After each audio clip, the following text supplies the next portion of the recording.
আসসালামু আলাইকুম। আশা করি সকলে ভালো আছেন। আজকে আমি আলোচনা করব আয়কর রিটার্ন দাখিলে সর্বশেষ সময়ের জন্য বসে থাকার ফলাফল।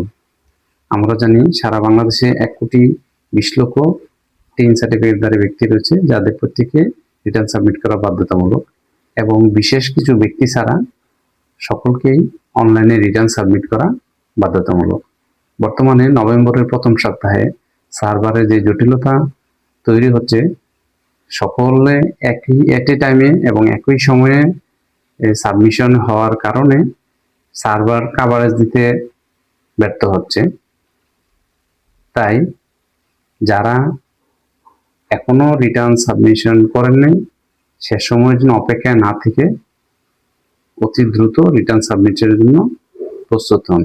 এখানে বলা বাহুল্য যে গত জুলাই থেকে অক্টোবরের 31 তারিখ পর্যন্ত মোট 9 লক্ষ আরও কিছু অধিক রিটার্ন সাবমিট হয়েছে।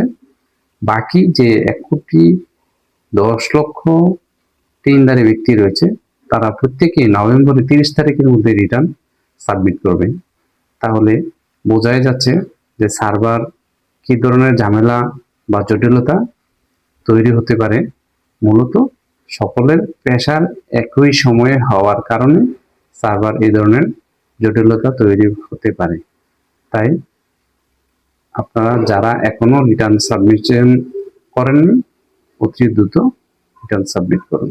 ধন্যবাদ সবাইকে। আসসালামু আলাইকুম।